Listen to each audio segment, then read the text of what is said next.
Esse trabalho que nós vamos apresentar hoje faz parte de uma sequência de palestras que estão sendo disponibilizadas, né, no canal lá da Sociedade Teosófica, na Bahia, Loja Cutume, e também vamos colocar esse no nosso canal. Ele tem um intuito, né, de a gente trabalhar introdutoriamente, né, a obra de Helena Blavatsky. Nas outras palestras isso já foi colocado, e como a obra dela começou, né, com este livro, Isis Sem Véu, e recentemente foi publicado no Brasil essa edição de Isis Sem Véu, que está baseando todos nós que vamos fazer as palestras, que é Isis Sem Véu, Os Segredos da Sabedoria Antiga, na primeira e mais polêmica obra de H.P. Blavatsky, que é resumida e comentada por Michael Gomes, né? Ele já tínhamos aqui no Brasil, também da editora Pensamento, o resumo dele de Doutrina Secreta, que é até mais sintético do que esse aqui ele aprofunda um pouco mais. É verdade que falta muita coisa, é interessante que quem gostar da leitura e quem tiver interesse de aprofundar, vá na obra de Isis Sem Véu mesmo, também publicada aqui no Brasil, que está em 4 volumes, e aqui a gente está no 4º, justamente, já finalizando, né, porque esse é o capítulo 23 na sequência desse livro de Michael Gomes, mas são 4 volumes e todos eles lançados também aqui já há algum tempo pela editora Pensamento, e a gente encontra muita informação além do que ele coloca. É interessante ter essa visão geral da obra com o livro que ele traz, mas também vale a pena aprofundar quem tiver a intenção, tiver o interesse, tá?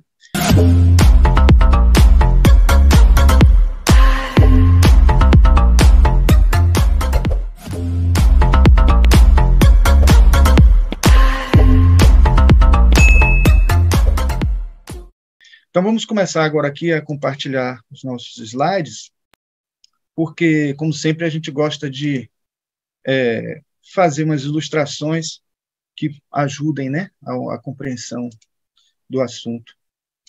Eu começo aqui justamente com estes símbolos todos aí que vocês estão vendo, né? A árvore da vida, da Cabala, páginas dos manuscritos de Qumran, páginas da própria Vedas, símbolo da maçonaria, símbolo do hinduísmo, ou algumas ilustrações do hinduísmo, porque já começa o livro, né, nesse capítulo que nós estamos abordando. O Michael Gomes, ele diz que ele inicia o capítulo, né, tratando dos Vedas e a Bíblia, que é o tema que nós vamos abordar, que é esse capítulo que nós vamos falar. E diz que a tarefa dele teria sido mal executada se nos capítulos anteriores eles não tivessem já deixado claro que judaísmo, gnosticismo, cristianismo e até maçonaria também foram fundamentos dos mesmos mitos, símbolos e alegorias cósmicas, né, que ele aborda, que ele apresenta, e é por isso que é interessante também ter as informações dos outros capítulos, mas eu faço aqui um esforço para poder que essa palestra, esse tema, seja compreensível, mesmo sem ter alguém ter lido os outros capítulos, né? Agora, para entender os conteúdos desse capítulo, é necessário recorrer também às chaves que os próprios inventores criaram. Existe na linguagem de computação, né, de informática, um termo que eu gosto muito dele, que é o termo codec, que eu gosto nessa hora de falar desse termo porque ele é a junção da palavra codificador e decodificador. Então, para entender alguma coisa, você precisa ter o código que foi criado, né? Quais são as convenções do código que foi criado para você decodificar. Então, é exatamente isso que acontece em qualquer linguagem, e isso não seria diferente quando se trata de conteúdos do ocultismo e de assuntos que eram guardados às 7 chaves, como a gente costuma dizer, né? Guardados às 7 chaves, não porque seria uma coisa proibida, mas porque não seria muito bem compreendida ou seria mal utilizada por algumas pessoas, né? Deixa eu ver se eu consigo tirar daqui esse, para não ficar em cima aqui do título. O negócio é que essa régua fica muito na frente, sempre fica na frente. Bom, então, é interessante que a gente pense isso. Então, no capítulo que ele trata dos Vedas e a Bíblia, não é diferente também. Então, essas doutrinas precisam de um codificador e um decodificador, e a gente precisa entender bem isso. E nem todos os que escreveram, os comentadores que falaram sobre essas obras, sobre esses conteúdos, deram interpretações muito felizes, né? Eles adaptaram, assim, dentro de suas necessidades, suas conveniências individuais, teóricas, religiosas. Algumas religiões tentavam puxar, vamos dizer assim, entre aspas, a brasa para sua sardinha, no sentido de tentar confirmar algumas coisas que já haviam sido colocadas por outros textos sagrados, e alguns também por interesses, né, como a gente encontra até na igreja isso acontecendo, interesses particulares fazendo com que a Bíblia tivesse sido deturpada, modificada, para que o poder da igreja pudesse crescer, né? Isso a própria igreja reconhece nos dias de hoje, então não é nenhum desrespeito a gente falar sobre isso, e acho até bom que a gente alerte sobre isso também, para que as pessoas compreendam que não é tudo que a gente encontra na Bíblia que precisa ser entendido como texto sagrado. Também não podemos desprezar e desconsiderar o valor que ela tem, porque quando os cristãos, católicos, judeus, hebraicos, que falam sobre a Bíblia como um texto escrito por Deus, e alguns desdenham disso, a gente não deve desdenhar, porque, no fim das contas, é sim produzido por Deus, porque é produzido pela inspiração do ser humano, e quando ele se inspira, ele vai buscar, na sua essência, aquilo que pode estar sendo dito para o bem das pessoas. E aí importa mais justamente o conteúdo evolutivo que está sendo trazido. Claro que também nem sempre a gente, quando é inspirado, nem sempre a gente é inspirado para coisas positivas. E aí entra o discernimento e entra o processo evolutivo também de cada um, kármico, etc., porque ensinamentos que são de falsos profetas e que são seguidos pelas pessoas equivale a pessoas que caem em golpes, e pessoas que passam por experiências, aprendem com isso e depois seguem o seu caminho correto depois, né? Então, assim, a proposta desse capítulo, né, colocado por... Não estou conseguindo passar aqui, peraí, deixa eu ver.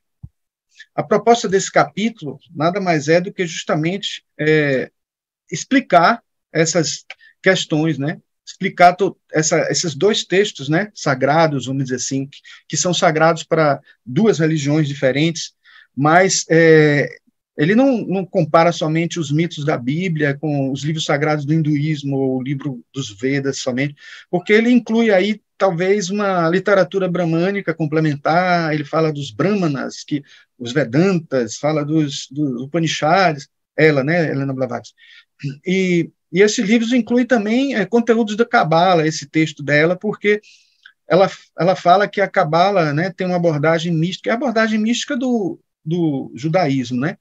E tem conteúdos esotéricos que são importantíssimos para a gente desvendar alguns segredos que se apresentam nos textos judaicos. E até através da Cabala, das informações da Cabala, que a gente consegue indícios muito fortes de que os textos judaicos têm também origem comum lá atrás, no hinduísmo, no hermetismo, etc., etc., que é o que a gente vai ver aqui. A Bíblia, né, segundo Blavatsky, possui um espírito muito filosófico, né, e concebeu mitos muito grandiosos, muito fortes até os dias de hoje, que nós ocidentais temos muito fortes isso dentro da cultura cristã, né, está muito presente. Textos, até se a gente não conhecer a Bíblia como um todo, tem passagens que a gente ouve muito os cristãos falarem, e a gente assimila e a gente lê e tenta vivenciar, ainda que alguns pareçam para a gente muito olho por olho, dente por dente, já pegando, inclusive, um texto do próprio Antigo Testamento, né? E a gente não compreende o que é que isso significa. Acredita que tudo que está ali tem que ser interpretado e seguido ao pé da letra. E não é assim. Na verdade, tem todo um processo de interpretação necessário, né? A Cabala, através do Zohar, de outros livros também, que elas tomam assim emprestado dos caldeus e dos persas muitos dos conteúdos, né, muito do que existia na sabedoria, até, por exemplo, a árvore da sabedoria, algumas informações que aparecem vêm de lá de trás, né, e E a gente perde de vista até a origem, muitas vezes, e considera que algumas coisas são mesmo de lá do texto, do texto bíblico ou do texto do Zohar, mas às vezes vem até de anterior até. E assim, as origens indianas e herméticas egípcias, né, estão bem marcadas em algumas passagens que a gente consegue perceber.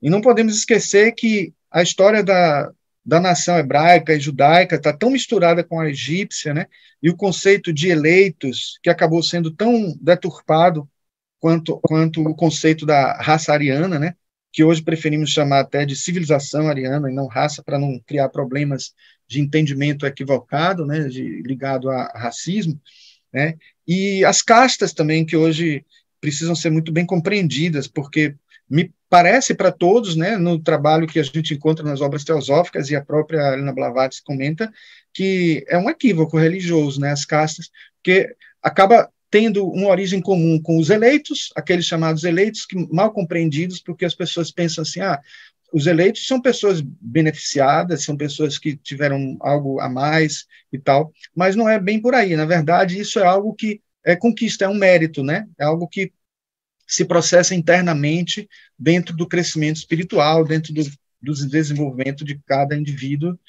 do processo evolutivo que é construído, né? De uma maneira bem interna, né? Vamos dizer assim.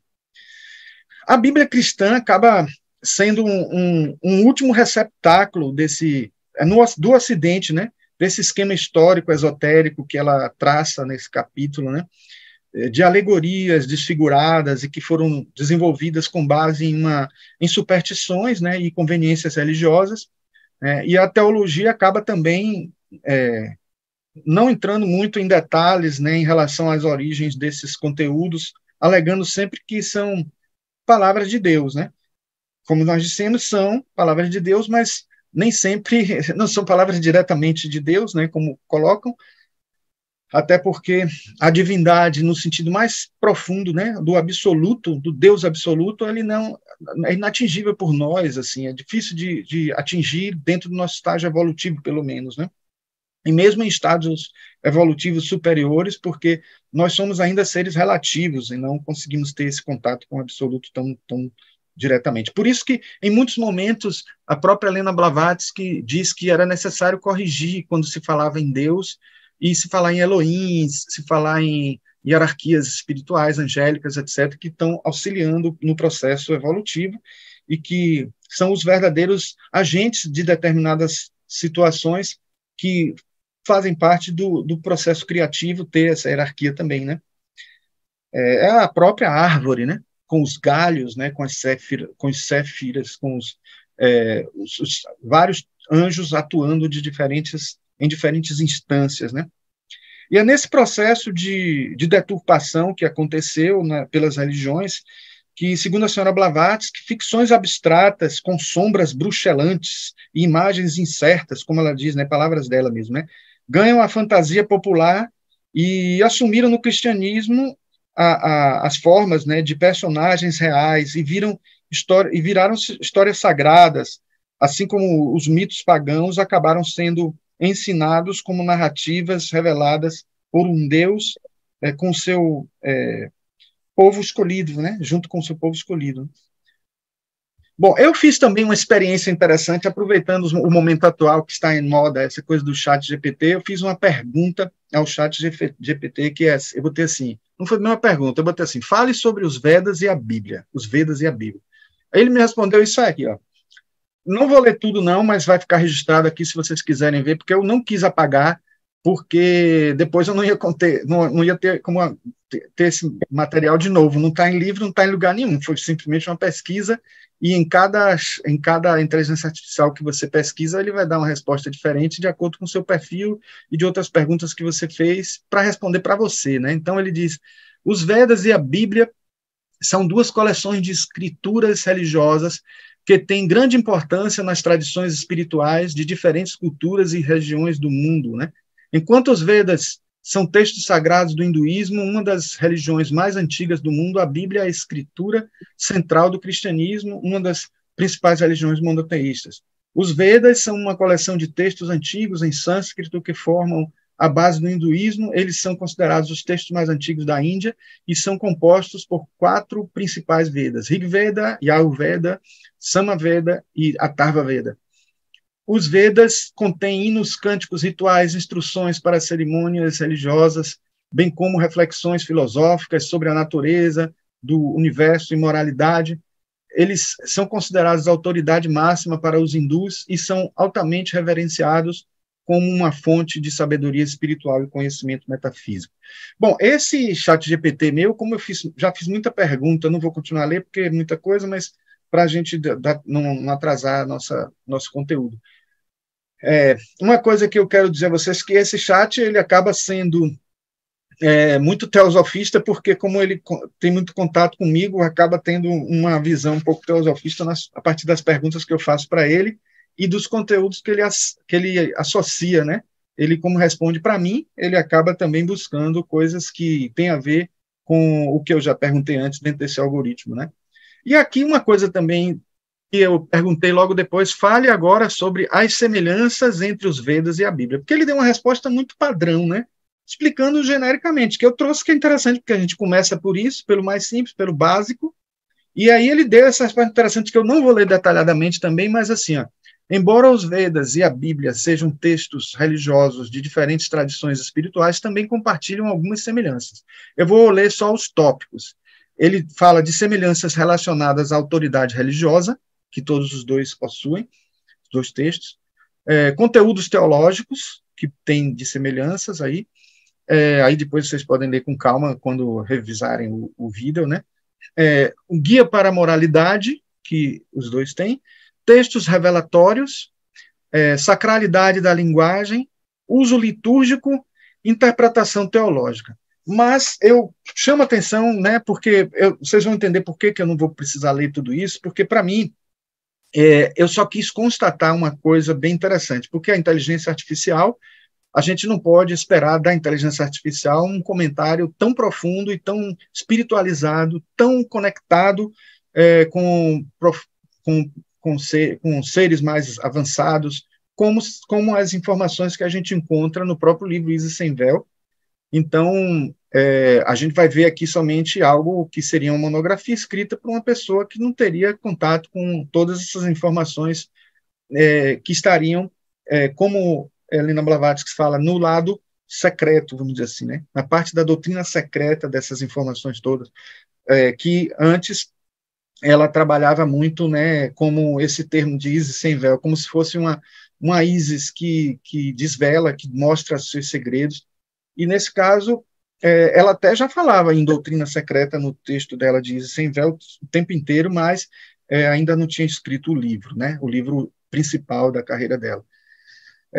Então, apesar disso, né, as grandes personagens que a gente pode encontrar, né, inventadas, né, elas falam muito dessa questão, né, de como pode se dar uma compreensão mais clara, né, na identificação de algo que traga, né, um benefício espiritual, e é por isso que é preciso aprofundar e encontrar não só o que está na superfície, mas o que está na profundidade, né?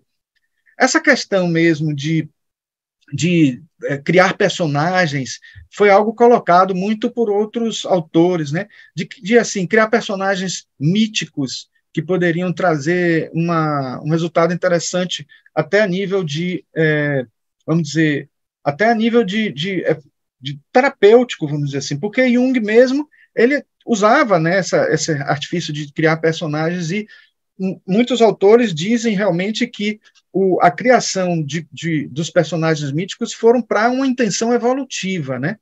E nesse processo, a gente sabe também que as imagens arquetípicas que estão lá no nosso inconsciente, quando a gente, por exemplo, considera que nós temos uma sombra, que nós temos uma persona, que nós temos um self, a gente está quase que criando personagens, imagens arquetípicas, a família arquetípica ali, para poder trabalhar elas. É como se a gente estivesse trabalhando conscientemente uma coisa que está no inconsciente.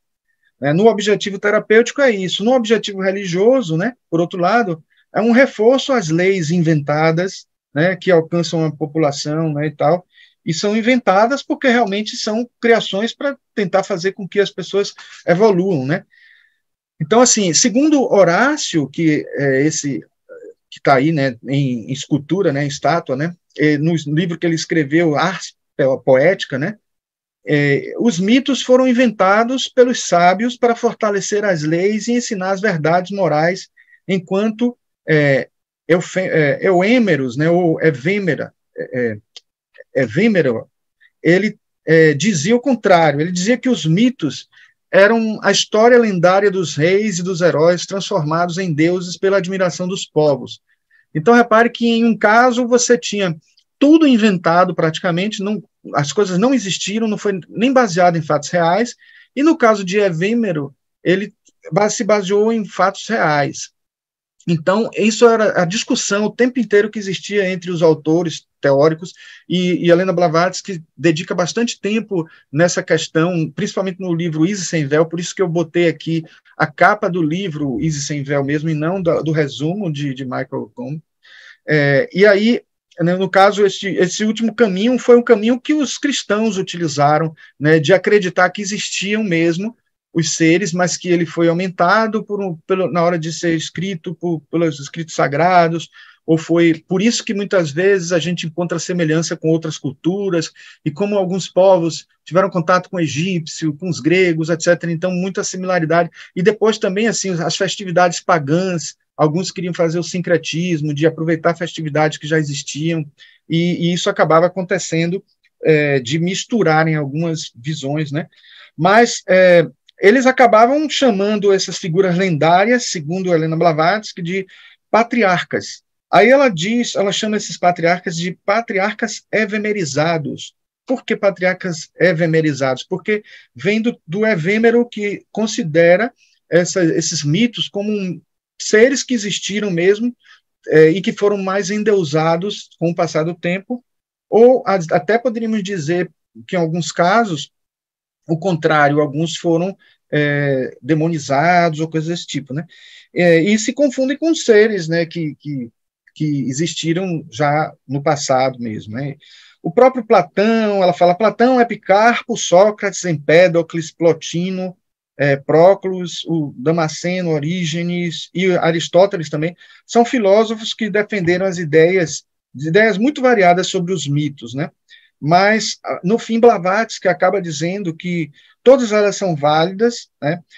Porque os princípios primários da natureza devem ser considerados como deuses, porque o divino permeia toda a natureza, era o que ela colocava. Então, assim, mesmo que a gente pense diferente, né, em relação a esses mitos, em alguns casos tenha base real, outros casos seja passado de geração em geração, de civilização em civilização, em outros casos sejam criados mesmo, mas todos eles se baseiam em algo que são esses que ela chama de princípio básico, princípio da natureza. E, curiosamente, eu poderia dizer a vocês que se assemelha muito ao conceito de arquétipo, né? Então, esses princípios são os arquétipos. Então, no fundo, mesmo quando se criava alguma coisa por ficção, se baseava, se buscava os arquétipos, porque a intenção sempre era uma intenção evolutiva. E sendo uma intenção evolutiva, você vai lá nos recônditos da sua alma buscar alguma coisa que você tenha lá de sagrado, ou seja, o seu lado Deus, a sua centelha divina vai atuar para que você possa resgatar informações importantes, né, para serem transmitidas para os outros. E acaba sendo algo que se assemelha com outras filosofias, então por isso que acaba sendo algo que tem muito semelhante com as outras, né?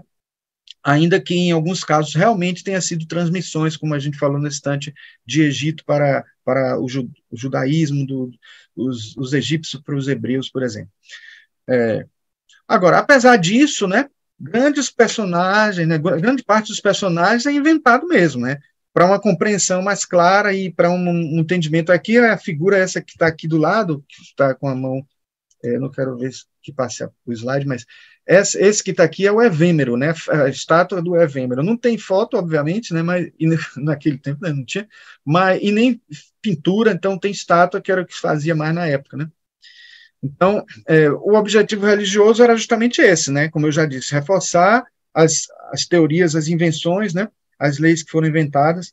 E aí que Blavatsky fala de uma coisa interessante, que inclusive até o que ela chamaria até, entre aspas, de contos de fadas, não pertencem exclusivamente às amas. Ela falava assim, né? Porque os contos de fadas eram usados como educação, não só para criança, porque a gente tinha verdadeiros contos de fadas nos mitos. Esses mitos que aparecem nas religiões são verdadeiros contos de fadas que ajudam a gente a crescer e não devem ser considerados menores porque seriam contos de fadas.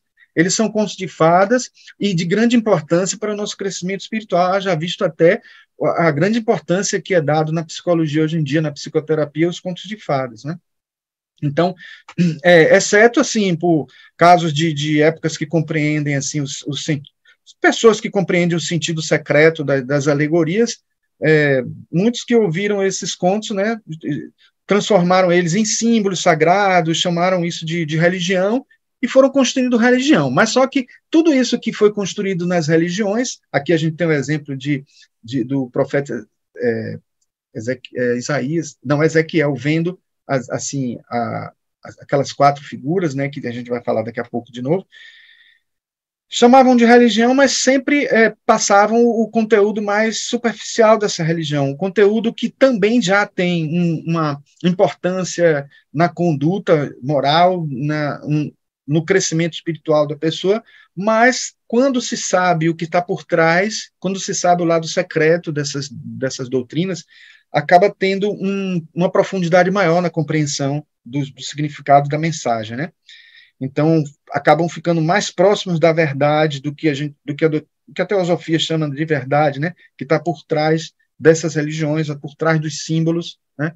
Então, quando existe no nosso lema que não há religião superior à verdade, está sendo dito exatamente isso, né? Porque muitas religiões tentam demonstrar essa verdade, mas ela às vezes está escondida através de um véu, e a gente precisa desvelar e compreender que a gente ainda não tem condição evolutiva suficiente para poder traduzir toda a compreensão que um símbolo tem para dizer. Esse símbolo, quando vem para a gente tira todo o proveito dele, compreende alguma coisa, assimila, aprende, é terapêutico, é evolutivo, mas ele tem muito mais do que aquilo que a gente consegue interpretar, porque a gente vai estar interpretando ou com o nosso cérebro astral, que é bem emotivo, o nosso cérebro mental, que já é bem mais avançado, mas ainda é dentro de um nível da personalidade, não da individualidade. Então, por isso que a gente ainda tem traduções disso aí que não compreendem toda a profundidade do que tem para se dizer nessas mensagens todas. Aí a gente tem aqui os 4 Vedas, né, que eu falei nesse instante, né, o primeiro Veda, que é o Rig Veda, o mais antigo de todos, que trata da ciência do louvor, um livro de hinos para os deuses, e Helena Blavatsky, o tempo inteiro, ela ressalta que até mesmo os hindus desprezam um pouco os outros Vedas, considerando que esse é mais antigo e por isso ele é o mais importante, mas ela diz que todos têm uma importância muito grande e que todos têm sua função, né? Então, não é à toa que eles formam essa quaternalidade aí, né, que é bem simbólico também o fato de serem 4.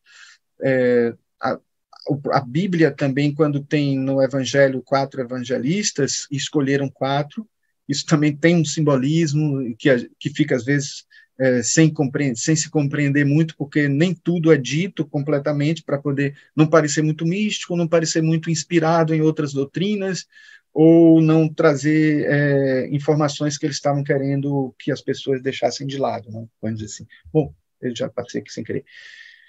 Então, a gente tem o Ayurveda, ciência da oração, liturgia, rituais e sacrifícios, Samaveda, ciência da melodia, cantos, rituais e devocionais, Atharva Veda, ciência dos Atharvas, hinos sobre magia.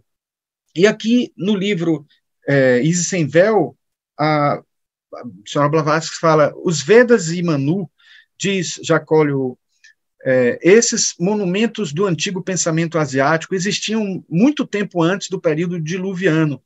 Esse é um fato indiscutível e tem todo o valor de uma verdade histórica, pois além da tradição que mostra o próprio Vishnu salvando os Vedas do dilúvio, tradição que, não obstante, a sua forma lendária deve certamente repousar num fato real, é bem evidente que nenhum desses livros sagrados faz menção ao cataclismo ao passo que os Puranas e os Mahabharata e um grande número de outras obras mais recentes o descrevem com uma profusão de detalhes, o que é uma prova da anterioridade dos textos, né, dos primeiros textos, né? Então, sim, muitos não compreendem como que pode existir um dilúvio desde a época já dos Vedas, né? E aí você diz, bom, se existiu um dilúvio lá nos Vedas, a Bíblia foi uma cópia. Aí essa palavra cópia é muito pesado, mas no fim das contas é o quê? Existe sim ali um mito que está presente e que ele foi traduzido de diferentes formas, foi compreendido de maneiras diferentes e foi traduzido, recompilado para um crescimento, porque tem uma mensagem por trás, tanto do dilúvio védico quanto do dilúvio bíblico. Muitos devotos do passado, né, se sacrificavam em suas escolhas de vida, no sacrifício, na hora do que eles interpretavam a partir de fatos como esse, porque o próprio dilúvio tinha um significado de sacrifício e tal, e eles entendiam com isso, né, acreditavam que estavam reproduzindo o próprio mistério da criação, e na Índia, né, os brahmanes consideravam os mistérios sacrificiais, né, e era uma reprodução de como o próprio mundo foi criado como consequência de uma palavra sacrificial, né, pronunciada pela causa primária, pelo ser divino, para Brahma, etc. Não entendiam o verdadeiro sentido, né, da lei do sacrifício, que é tão bem descrito por Annie Besant, né, em vários livros, e Lidbita também. O segredo dos Vedas precisa ser muito bem compreendido para que se entenda a razão de ser de cada ritual, de mantras, desses cânticos devocionais, desses hinos, né? Os Brahmanes, os Vedantas, os Upanishads, são muito úteis para esse entendimento, para esclarecer isso. E a Helena Blavatsky diz isso o tempo inteiro, que a gente, sem esses instrumentos que vão traduzir, não é nem só nós ocidentais, não, os próprios orientais só compreenderão se tiverem esse aprofundamento, porque os que vivenciaram os textos védicos e que escreveram, eles estavam em um estado alterado de consciência muito profundo, né, em êxtases muito profundos, e eles, quando vislumbravam isso, tentavam traduzir, mas difícil traduzir, né? Os símbolos que estavam lá, que eles colocam, nem sempre são compreendidos, principalmente porque somos de cultura diferente, mas mesmo eles lá já não compreendiam se não tivessem o caminho de explicação melhor, né? Então, os Vedas são constituídos desses 4 livros, e esses 4 livros, a gente entende assim que os 4 livros são o aprofundamento, assim, é um entendimento real, direto, vamos dizer assim, e depois a gente tem os Brahmanas, que são em prosa, que Helena Blavatsky fala o tempo inteiro, temos os Upanishads, né, e tal, e que são as chaves para a compreensão. Eu, dentro da minha área de arquitetura, eu costumo comparar isso ao chamado Eia Rima, que é a análise de impacto ambiental. Tem o estudo de impacto ambiental e a análise de impacto ambiental. O estudo de impacto ambiental é feito por profissionais, biólogos, economistas, cientistas, engenheiros ambientais, arquitetos e tal. E quando eles fazem essa análise, muitas vezes essa análise fica incompreensível para a pessoa para quem se destina. Então, eles fazem o RIMA, que é o Relatório de Impacto Ambiental. Então, precisa ser algo traduzido para a compreensão das pessoas que são leigas no assunto. Então, é mais ou menos isso por aí, né, que acontece. Então, as alegorias da queda do homem, que é essa é um arquétipo, né, que está presente em várias religiões, essa questão da queda do homem, né, a queda para poder ele ir na profundidade e de lá do fundo subir e crescer de novo, né? Que a gente percebe na teosofia o tempo inteiro a evolução, a gente percebe em Jung o confronto com o inconsciente que ele fez nos livros negros, depois do livro vermelho, passando por toda aquela experiência. Isso se chama catábase, que deu origem à catarse de Freud, isso está presente no Inferno de Dante, Alighieri, e todas essas coisas de você ir ao inferno, ir lá embaixo e buscar todo o seu e até o mais primitivo do seu ser, e trabalhar tudo isso se reerguendo novamente. Está na parábola do filho pródigo, e nos Vedas está presente no dilúvio, viu, gente? Bom, no dilúvio dos Vedas, no dilúvio da Bíblia. Os Vedas não deixaram certamente de conter uns poucos hinos sobre o terrível desastre que, mais do que todas as outras manifestações naturais, deve ter impressionado a imaginação das pessoas que o testemunharam. Nem teria Manu que nos dá uma completa narrativa da criação, com uma cronologia das eras divinas e heróicas até o aparecimento do homem sobre a Terra, deixando passar em silêncio um evento de tal importância. Manu dá os nomes de 10 eminentes santos, a quem chama de Prajampatis, né? Em que os teólogos bramânicos veem profetas ancestrais da raça humana, e os pânditas simplesmente consideram como os 10 reis poderosos que viveram o Kriya Yuga, né, ou a Idade do Bem, a Era do Ouro, né, dos gregos, né, Krita Yuga. Então, assim, essa afirmação da história de Noé não passa que aconteceu também com o dilúvio de Noé, é muito semelhante, né? A gente vai encontrar, não presente só no livro, né, dos Vedas, nem na Bíblia, está presente em várias culturas religiosas. Então, a gente vê aqui um dilúvio que é mesopotâmico, de Atraces, tem o dilúvio mesopotâmico de Gilgamesh, que é o mais antigo, né, um dos mais antigos. O dilúvio bíblico na tradição hebraica mesmo, que é esse que a gente está falando de Noé. O dilúvio da mitologia grega, um dilúvio da mitologia hindu e um dilúvio da mitologia inca. Então, veja como é arquetípico, né, essa história. Então, não passa de uma versão, né? Mais uma versão, né? Em sentido oculto na história. E muitos consideram que é uma versão da história de Adão e seus filhos, que pode ser comprovada, né, em muitas páginas do próprio livro da Gênesis, né? Adão é o protótipo de Noé.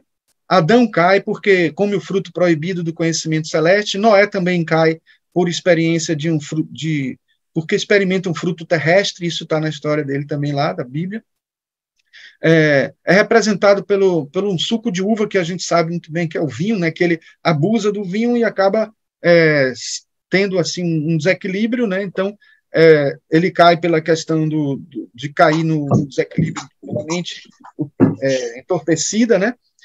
Adão é privado de seu envoltório espiritual, Noé é privado de suas vestes terrestres, e a nudez de ambos os faz se sentirem envergonhados. Isso está presente nas duas culturas. Eu pediria que todo mundo fechasse o microfone, tá? E se Jorge puder fechar, caso alguém não puder. Então, assim, a iniquidade de Caim, né, que matou Abel, vocês sabem da história, né, é também repetida por Cã de outra maneira, né, que é o filho de Noé. Até o nome, Caim e Cã, né, tem muita similaridade. Mas os descendentes de ambos são mostrados como sendo os mais sábios da raça da terra, e recebem por essa razão os nomes de serpentes, né? Era para estar aqui até a ilustração, mas está mais adiante, depois eu vou mostrar. Então, os descendentes de ambos são chamados filhos da serpente, né? Então, recebem essa denominação porque a serpente tem todo um significado também associado a Adão, a serpente, tentando Eva e tal. Então, significa filhos da sabedoria, porque a serpente também está associada à força, à emanação, a primeira emanação, que é da Kundalini, né? E a gente sabe que ela está também associada ao terceiro raio, que é de inteligência ativa, que é a inteligência atuante na matéria, a inteligência que cria a matéria, que cria o universo, que determina o mundo material, né? Aqui eu trouxe uma ilustração também mostrando que pode haver um simbolismo bem interessante também quando a gente pensa no mundo mental como essa nuvem de chuva aqui, o mundo astral como a nuvem aí tem elemento ar, né, mental, pensamento, etc. Elemento emocional, sentimento no mundo astral, e a precipitação da chuva como algo que é considerado como a representatividade de um sofrimento que está acontecendo, que a pessoa precisa passar dentro desse processo involutivo, né, de sair de lá de cima para baixo, de experimentar talvez privações que o espírito, que a pessoa em espírito está muito mais livre, né, desses envoltórios carnais e tal. Então a gente vivencia isso enquanto espírito. Então acaba que o mito não é só um mito de processos que acontecem na psique humana, que acaba sendo como algo holográfico, acontece no microcosmo, assim como no macrocosmo, né? No macrocosmo. Então, a gente encontra como mitos de criação e mitos de desenvolvimento espiritual de cada ser. E no retorno, a gente tem a arca como proteção, como indicação divina do caminho que se vai fazer para se proteger de tudo isso.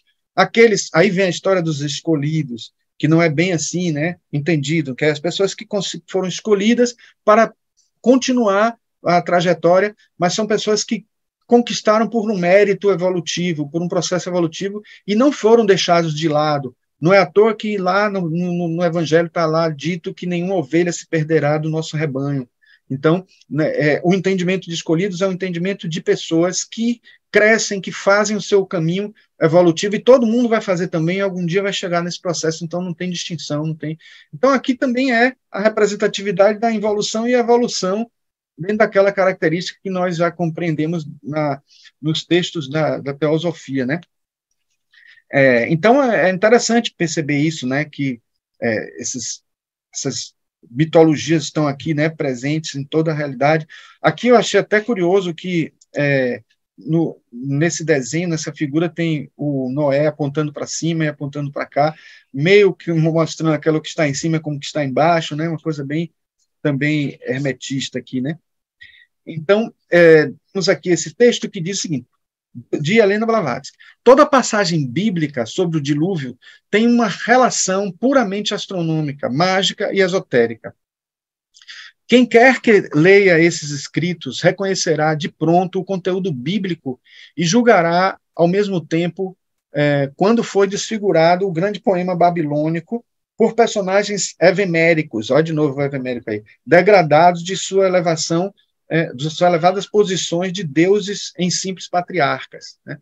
Então, são pessoas que lá no passado eram consideradas como divindades e na história perderam esse poder, né, da divindade, como eu disse, tanto pode ser o contrário, né, de você ter pessoas que não eram tão divinas assim, que foram transformadas em divinos, como também seres bem divinos que depois foram retirados do seu pedestal. E aqui embaixo, né, um texto que eu tirei para explicar o evemerismo, né?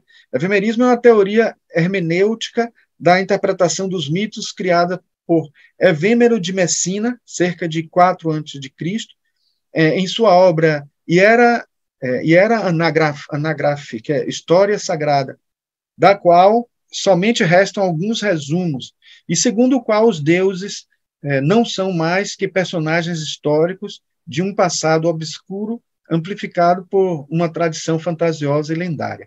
Então, é importante que a gente entenda que Helena Blavatsky mostra, né, tanto situações em que você vê lá criaturas divinas mesmo, criaturas que já eram mestres de sabedoria e que eles traziam as suas mensagens religiosas ali com contato direto, e isso muitas vezes ia se perdendo com o passar do tempo, até deturpados, algumas palavras eram atribuídas a essa entidade, por isso a confusão muito grande, que algumas coisas não são ditas pelos grandes avatares religiosos que traziam as informações, né?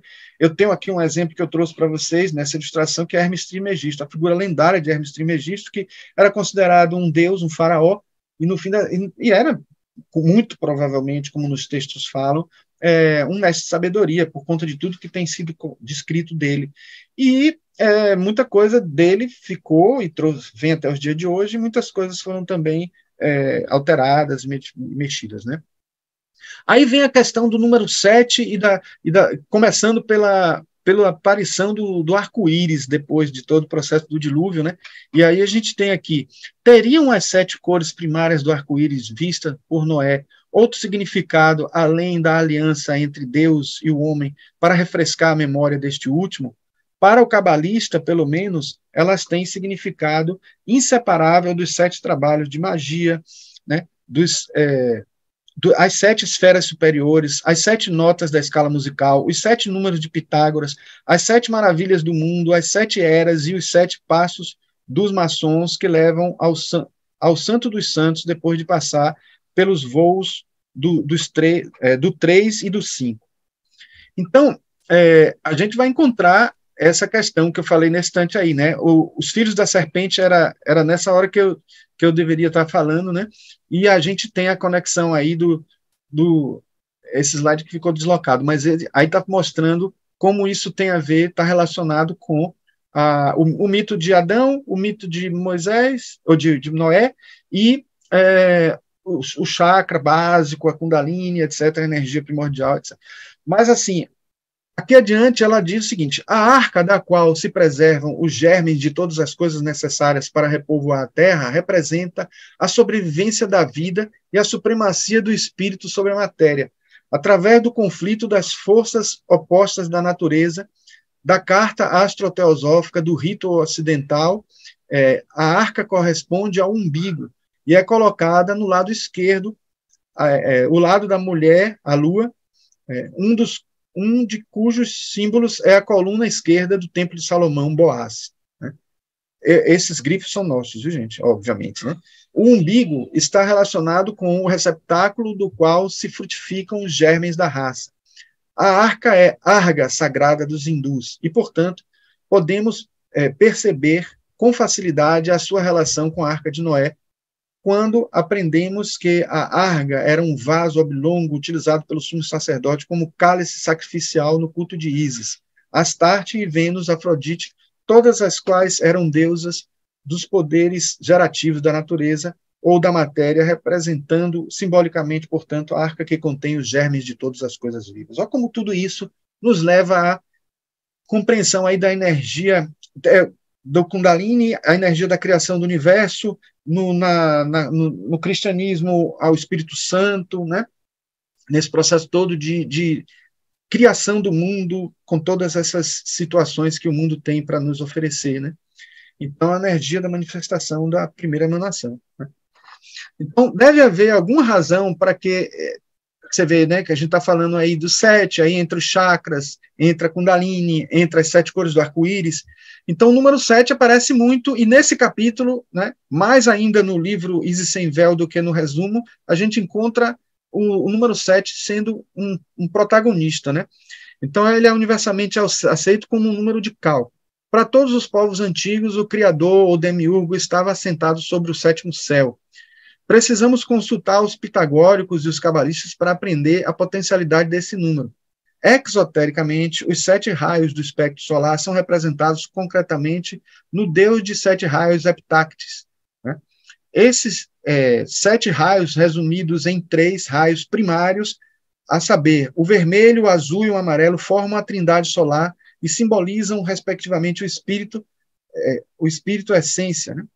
A ciência também reduziu recentemente os 7 raios a 3 primários, corroborando assim a concepção científica dos antigos de pelo menos uma das manifestações visíveis da divindade invisível e o 7 dividido numa quaternidade e numa trindade. Então, veja aí como o significado do 7 aí é muito importante. E eu fiz recentemente um curso sobre cores, até vocês podem encontrar no meu canal se quiser. Não tem a parte, vamos dizer assim, mais esotérica, eu pretendo fazer ainda um que tenha essa parte esotérica, mas eu trouxe aqui a informação dessas 3 cores primárias aí, né, dos pintores, que é o red, blue e yellow, que é o vermelho, o azul e amarelo. E nas cores luz a gente tem o RGB, né? Na verdade, aí tem o verde e o azul violetado. Mas aqui as cores dos pintores, que foi utilizado para Helena Blavatsky, né? E se for falar das cores luz, a gente vai ter o arco-íris para trabalhar também essa informação, porque nas cores luz a síntese de todas as cores é o branco, nas cores pigmento a síntese de todas as cores é o preto, mas que vai reduzindo à medida que a gente mistura as tintas, e nas cores luz vai aumentando a luz à medida que a gente mistura as luzes. Né? Então, isso é um conteúdo interessante para a gente entender como o todo está na parte e a parte está no todo. E como o 3 contém o 7 contém o 3, e como a gente pode elaborar. Aí vocês podem perguntar assim, mas eu tenho 3, eu tenho cores primárias e cores secundárias. 3, 3. Então eu tenho 6. E cadê o 7º? O 7º não é o meio, não, porque o 7º é a mistura de tudo mesmo. Na verdade, o magenta é uma cor que não está no espectro. É uma é uma cor, digamos assim, que poderia se juntar a todas as outras para formar a sétima aí, né? Então, ele vai estar presente nesse processo todo aí, e aí a gente completa de 6, a gente chega a 7, complementando através do magenta, que é a cor do amor, né, gente? Porque o verde, o oposto do verde é o magenta, e o chakra cardíaco da gente oscila entre verde e rosa à medida em que nós temos um sentimento mais puro de amor com a outra pessoa, que é o rosa, ou quando a gente tem um sentimento de amizade, de amizade com os outros, que é essa coloração esverdeada. E aí a gente tem aqui as cores associadas até também aos vários princípios, né, aos vários corpos, né, físico, denso, etérico, o astral, o mental, o causal, o búdico e átmico, com suas cores. E por último, porque a gente aí só tem 6, né, porque físico, denso e etérico tem uma cor só representando, que é do plano físico, a gente teria o violeta, que seria a mônada, e que estaria centralizando a nossa consciência, né, que seria o self. Né? Bom, quando divide em 3, quando a gente fala que é 3 cores primárias, a gente tem o 3 aí presente também, e as divindades, isso é relatado também nesse capítulo do Vedas e a Bíblia, dos 3 deuses, né, da trindade, do Trimurti, da trindade hinduísta, né, que a gente tem o Brahma, Vishnu e Shiva, o criador de tudo, o que mantém tudo e o que destrói tudo, né, que é também associado ao Forrati, o Prana e o Kundalini, né. Então eu trouxe aqui cores, trouxe aqui bem as representações dentro da visão cristã, que é a visão da Bíblia também, né, mesmo não sendo só do judaísmo, aí sendo aí do evangelho em si, mas a gente tem aqui o Pai, o Filho e o Espírito Santo, a gente tem o Criador de tudo, que protege o bem e que destrói o mal. E aí a gente tem também as forças presentes nessas representações, nesses simbolismos, né? E em Isis Sem Véu, a gente, quando trata desse assunto, ela fala, né? Quando trata do 7, quando trata do 3, quando trata das divisões, né, em números, todas as coisas são governadas no seio da tríade. São passagens que estão logo no começo do capítulo, em Isis Sem Véu, não na síntese, né, mas no livro dela mesmo. 3 vezes giram os céus em seus eixos perpétuos, em seu eixo perpétuo. E disse Balaam a Balaque: edifica-me aqui 7 altares e prepara-me 7 bezerros e 7 carneiros. Várias passagens aí, né, bíblicas. E aqui nós temos também, ó, no Bhagavata Purana, em 7 dias todas as criaturas que me ofenderam serão destruídas por um dilúvio, mas tu te salvarás numa arca miraculosamente construída. Toma por conseguinte 7 varões justos com suas mulheres e parelhas de todos os animais e entra na arca sem temor, porque então verás a Deus face a face e todas as tuas perguntas serão respondidas. Eu li esse texto para minha esposa e perguntei a ela de que passagem ela achava que era esse trecho. Ela disse, obviamente, que era da Bíblia, né, passagem de Noé.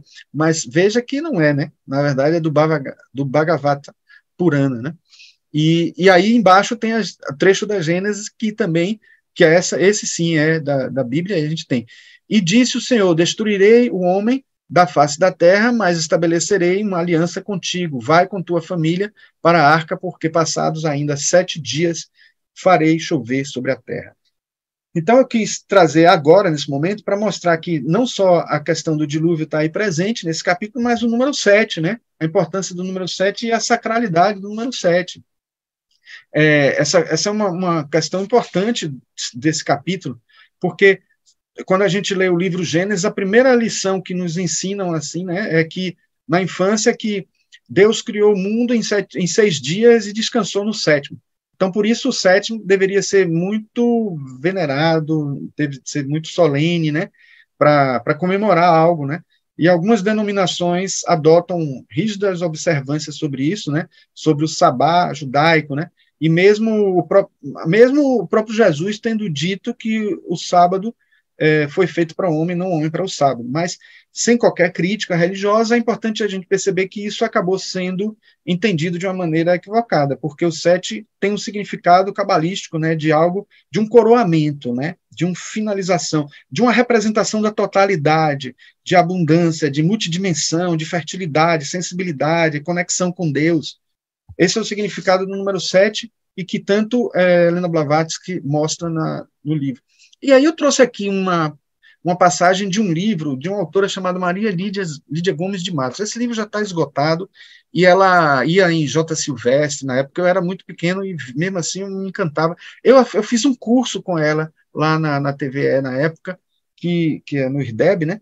E ela contou, eu fiquei encantado com essa forma de descrever as passagens da Bíblia através de números, e ela dá aqui essa significação bem interessante, de que o 0 corresponde ao caos, o sacrifício, o 1 a unicidade. Então, no princípio era o caos, depois o universo é criado, o 1, aí depois o 2, destruição. Toda vez que você quebra alguma coisa, você divide em 2, e aí o número da besta do Apocalipse é um 666, mas é ao mesmo tempo 222 multiplicado por 3, porque é uma destruição mais ampla em proporções divinas. Então você multiplica 222 por 3, que seria o significado de divino, e aí você tem o 666 e por aí vai. Aí tem 4 como humano em purificação. Então tudo que tem o 4 está associado à quaternidade, né, aos 4 pontos cardeais, aos 4 elementos, etc. O 5, harmonia em conjunto, aí lembra a gente a estrela de 5 pontas, lembra aquela figura de Leonardo da Vinci, né, e tal, das proporções. O número 6, destruição divina, né, como eu já falei. O 7, muito fertilidade, sensibilidade, abundância, coroamento, né, aquilo que a gente falou. O 8, infinito, renovação humana. E o 9, perfeição divina. Aí ela ainda falava de operações, né? O 7 sendo o 4 mais 3, o humano somado ao divino, a terra ao céu. Então, o número 7 tem o sentido de muito, quando não se deseja, por questões cabalísticas, determinar o quanto. Então, por exemplo, quando a gente diz que tem 7 chakras, a gente tem muitos chakras. Então, os 7 chakras são os principais que representam todos os outros.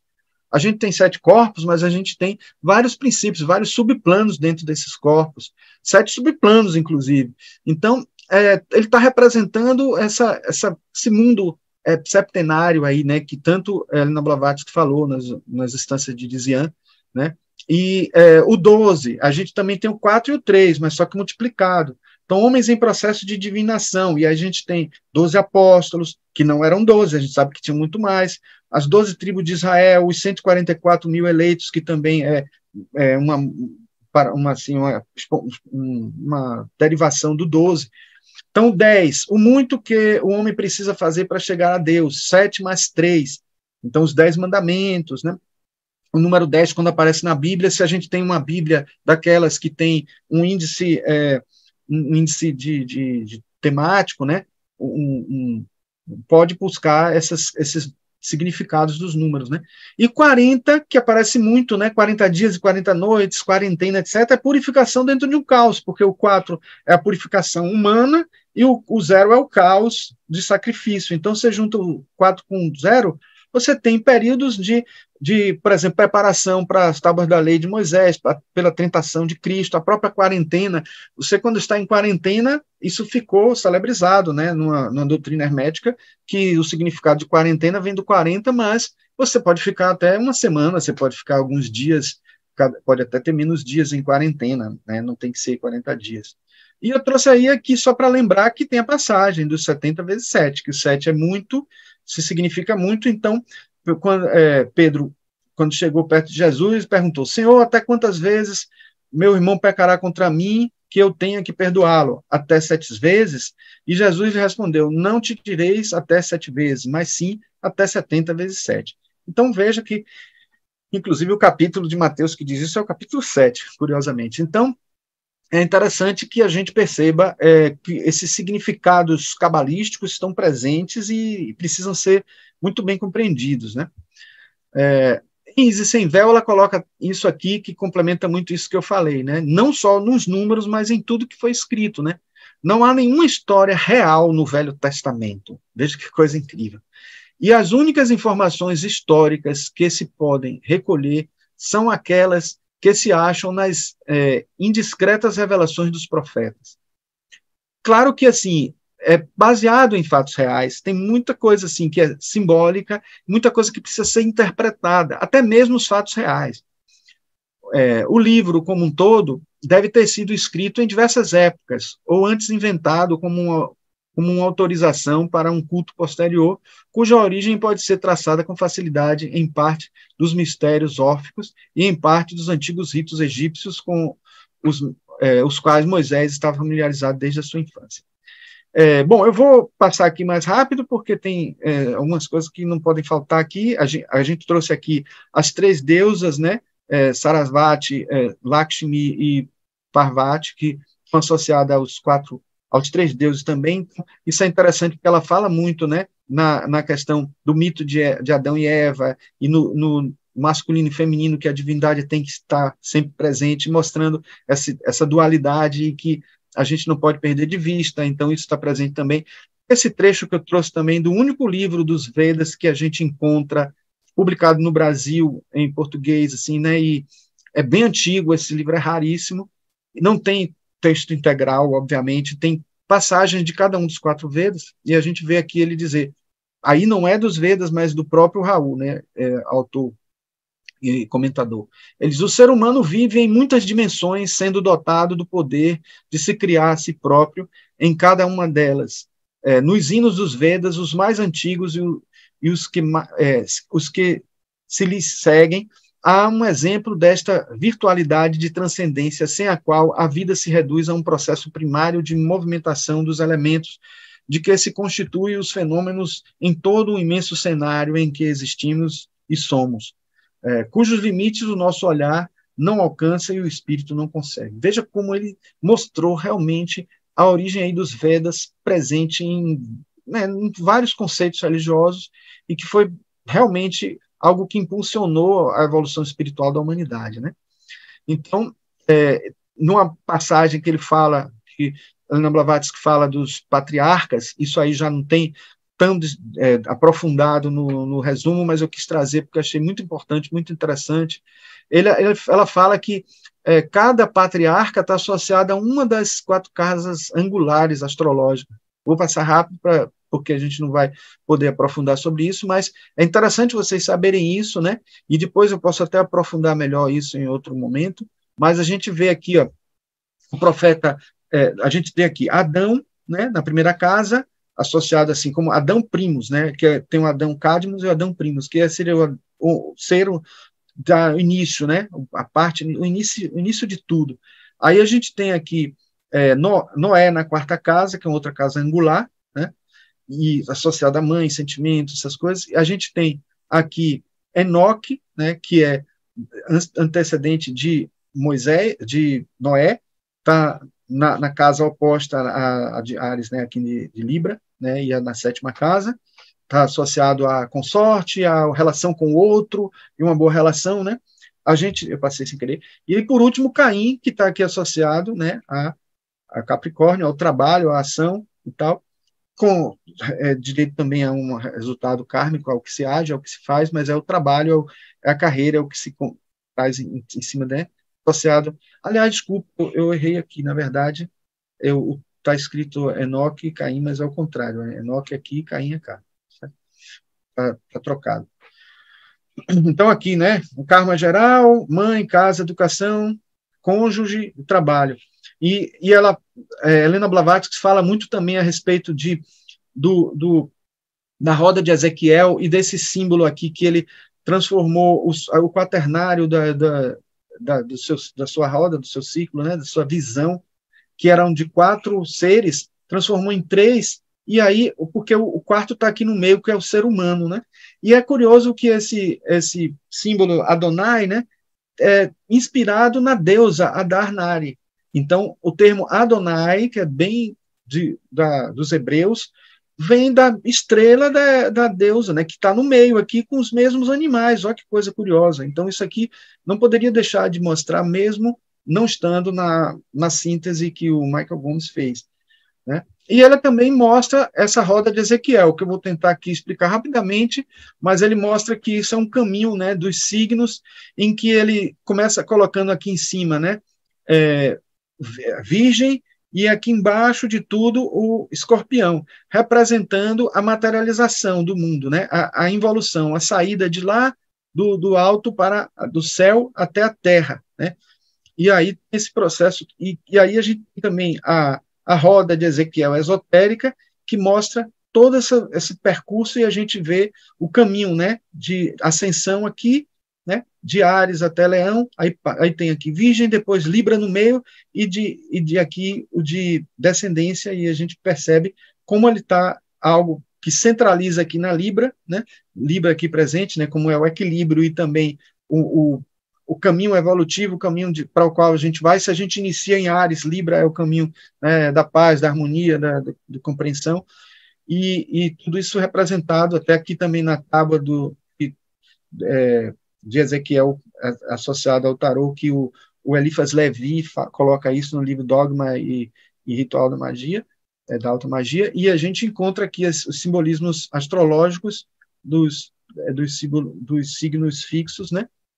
E aí eu gostaria de encerrar com essa passagem, né, de Helena Blavatsky, que ela diz, a história primitiva da Judéia é uma distorção da fábula indiana enxertada do Egito. Olha que coisa incrível, porque ela está aí mostrando que todas essas informações que vêm, né, da Bíblia e tal, elas têm uma origem anterior à indiana e que também está presente, né, com o Egito, né? E por último a gente tem também essa frase que eu tirei do livro, do próprio livro, já que a gente está fazendo um curso baseado nele, na página 292, que diz: o espírito não deixa esqueletos ou fósseis para trás, mas pouca gente duvida que o homem possa viver tanto objetivamente quanto subjetivamente. Ou seja, mesmo sem a gente ter palpável aquilo, a gente sabe que está lá uma origem, e essa origem pode ser investigada através de suas similaridades, suas sincronicidades, suas informações similares, e foi isso que ela fez quando ela relacionou todo o conteúdo que está nos Vedas com o conteúdo que está na Bíblia. Então, era isso, pessoal, que eu queria trazer para vocês, e agora, não sei, como está muito tarde, não sei se dá para a gente trocar alguma coisa, certo?